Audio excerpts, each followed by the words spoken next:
volta! Papo em dia para vocês. E agora a gente vai direto falar de saúde no quadro Entendendo o Cérebro com a doutora Francine Mendonça.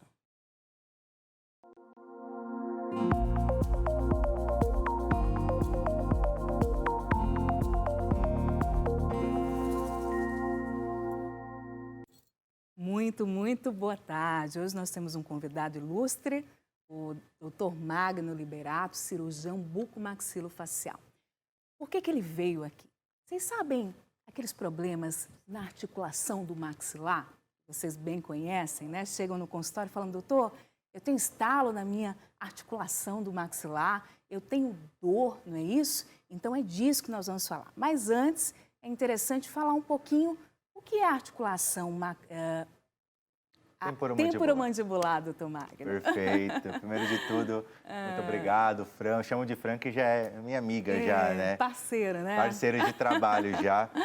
E é interessante porque a gente recebe muitos pacientes de vocês também, da neurologia, e a gente caminha muito também porque são áreas muito próximas, né? A região da articulação com a parte cerebral, elas são muito correlacionadas. Então, é importante a gente entender até onde vai o limite de cada profissional para levar o bem-estar para o paciente, né? Sem dúvida. A gente tem um conjunto de nervinhos que passam aí próximo a essa articulação e quando dá problema nelas, esses nervos ficam excitados, ficam estressados e acabam liberando mediadores aí de dor, né? Mensageiros de dor e gerando os problemas também. Tá aí entrelaça, né? A neurologia e a bucomaxilofacial, por isso que eu trouxe ele aqui no quadro Entendendo o Cérebro, né? Show!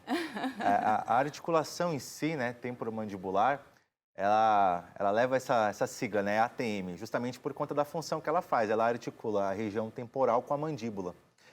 E aí, ela é uma articulação que ela é a única articulação móvel do rosto, que faz com que todas as nossas funções da mandíbula, falar, sorrir, mastigar, rir, bocejar, bochechar, tudo que a gente faz com a mandíbula, só esse bate-papo aqui, a gente acaba movendo ela e trabalhando com ela.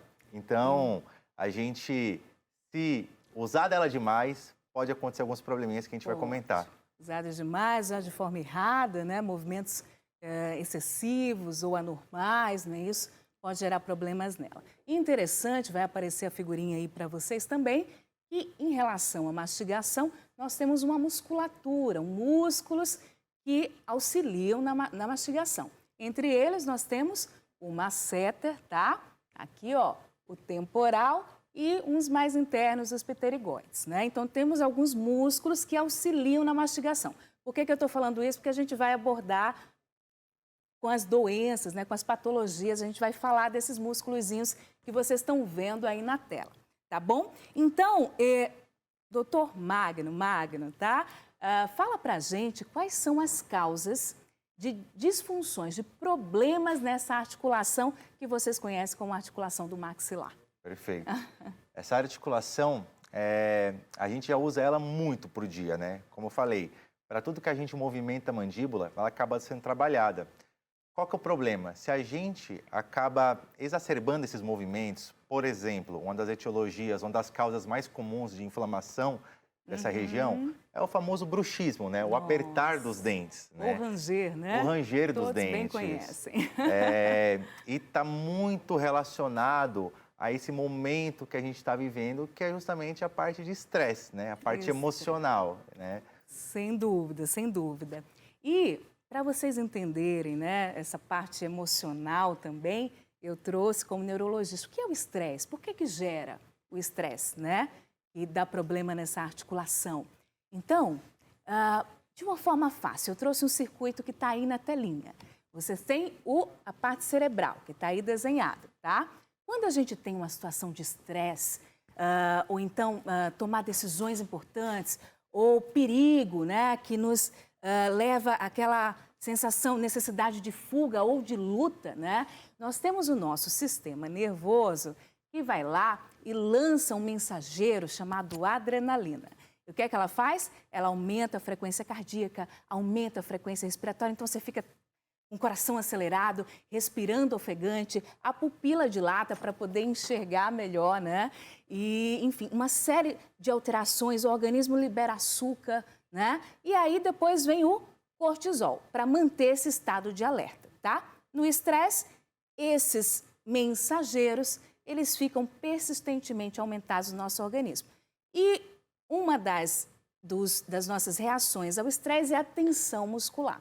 E aí entra a tensão nos músculos da mastigação, não é, doutor Magno? É perfeito. Justamente essa liberação hormonal, né, faz com que uma das suas reações seja a tensão, né, o tônus muscular, e boa parte está nessa região, né, da garganta, região aqui do masseter e região temporal, que é o que a gente mais usa. São os dois músculos principais da mastigação. Então, você imagina, se você está sob aquele estresse recorrente, né, e esses hormônios estão ali excitados no seu corpo, vai acabar acontecendo essa excitação com tempo a longo prazo na parte da mastigação, né? E aí que vem o apertamento.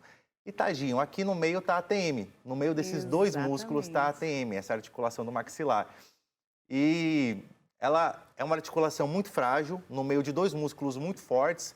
Para a galera de casa entender, o masseter é o músculo mais forte do corpo humano. Então, você imagina, uma articulação frágil, no meio de dois músculos fortes, no meio de dois ossos muito fortes, que é a mandíbula e o crânio, e tá ali ela sofrendo. E a gente geralmente brinca, né? Ah, mas eu tinha bruxismo, às vezes, por muito tempo, e agora que eu senti dor, né?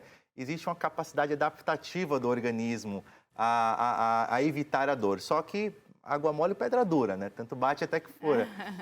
Acaba vindo, né? E aí, quando vem a dor, ela é simplesmente um sinal de alerta para que algo esteja de errado, né? Exatamente, já está aí, os mecanismos de adaptação já não estão mais segurando, digamos assim, né? Exato. E achei bem interessante, eu venho lendo, que a mastigação, né? Por que as pessoas apertam, né?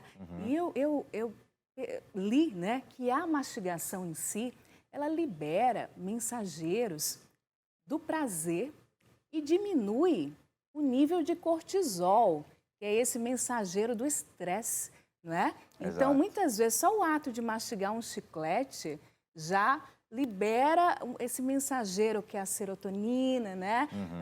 Gera um bem-estar e diminui o cortisol, que é o hormônio do estresse. Então, quando passa a ser doença, quando passa a ser patológico, né? O que acontece? A pessoa passa a morder, né? Tem essa reação, né? Essa sensação de bem-estar, mas logo isso se esvai. Aí ela volta a morder novamente. E aí gera essa questão do apertamento, ou mesmo ranger, né, os dentes durante o dia, o bruxismo durante o dia, porque tem esse mecanismo, né? Mas aí, de longo prazo, vai afetando essa articulação tão frágil e aí podendo gerar processos de dor, não é isso? Isso. Ótimo, mas não é só o estresse que causa disfunções na articulação, não é, Marco? Quais são os outros fatores que causam? Existem outros fatores que, na verdade, tudo está correlacionado ali a gente usar aquela articulação de forma indevida, né? Então, o posicionamento dos dentes também, então, pessoas que têm perdas dentárias, principalmente os dentes posteriores, o que é muito comum, né? O que é muito comum, acaba distribuindo as forças de forma desigual na mastigação.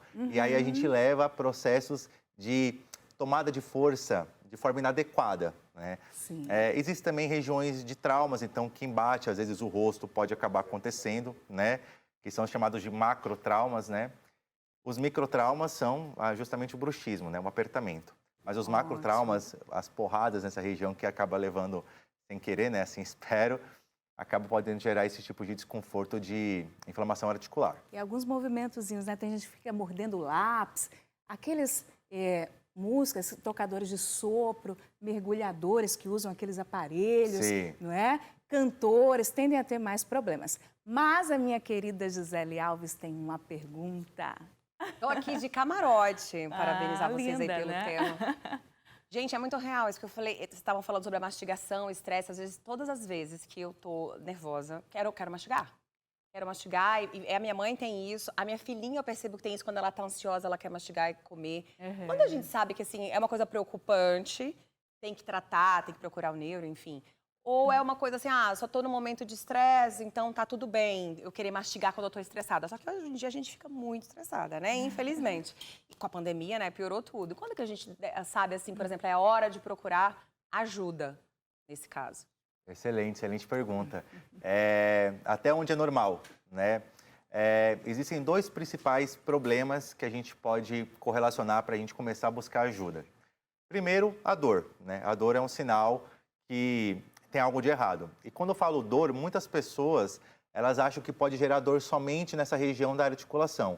Não, pode gerar dor de ouvido, porque está muito próximo às áreas, então é comum pacientes irem para a especialidade da otorrinolaringologia, fazendo exame de otoscopia e vendo que não tem nada, e acabam mandando para a gente.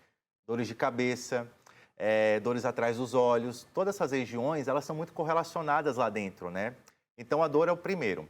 O segundo, que é o que mais comum se ouve, é justamente os estalos na articulação, né? Eu brinco que são esses crec-crec, né? Esses crec-crecs na articulação quer dizer que algo tem de errado, né? É necessário tratar sempre? Não, mas é necessário pelo menos investigar, saber o que tem de errado para a gente começar a traçar um plano de tratamento, né? Então, assim, o diagnóstico tem que ser dado, mas nem todo diagnóstico é passível de qualquer tipo de tratamento. Mas são essas duas principais situações. Excelente. Então, aproveitando, a gente já vai falar dos outros sintomas, não é? Das disfunções temporomandibulares. Você falou de dor no ouvido, mas sabe aquele zumbido? Zumbido, muita queixa, muitas pessoas queixam no meu consultório, tá? E o zumbido pode ser um problema da articulação, tá? Sabe aquela sensação de ouvido cheio? Também pode ser um problema da articulação. Pode ter o que mais? Vertigem, né? Tontura. Pode gerar, não é, Magno? Sim, sim. A gente, essa parte do zumbido é uma das patologias, uma das doenças de mais difícil diagnóstico, né? E tratamento. E tratamento também. Então, a gente tem que ir por exclusão de fatores, o que é mais óbvio para o menos óbvio. Então, um paciente com problemas otológicos, que acaba procurando um tratamento otorrinolaringológico e às vezes não achando a causa, vale a pena investigar se as áreas próximas da região do ouvido estão inflamadas também. Então, acaba acontecendo. A gente ainda está numa fase inicial de estudos, sabendo as correlações de inflamações articulares e inflamações lá da região timpânica, lá de dentro do ouvido.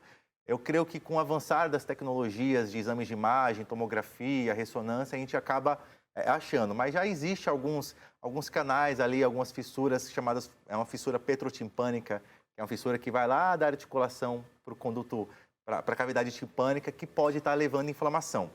Mas a gente não sabe o quanto. Então, o quanto que um está inflamado pode influenciar no outro e vice-versa. Mas um dia a gente chega lá. Sim, estamos avançando. E outra coisa bem interessante é a dor de cabeça, não é? Mas antes disso, dona Gisele Alves tem mais uma perguntinha, trazendo do telespectador, não, né, Gisele? Não pergunta agora não, a gente vai continuar com a dor de cabeça. Parabéns pelo tema, mais uma vez, gente, que vai ajudar muita gente, né? Dor de cabeça, um dia eu quero saber sobre rouquidão também, porque acho que está tudo interligado aqui, quero saber se tem a ver. Mas é no próximo bloco, porque agora a gente vai para um rápido intervalo e volta já já com a doutora Francine Mendonça.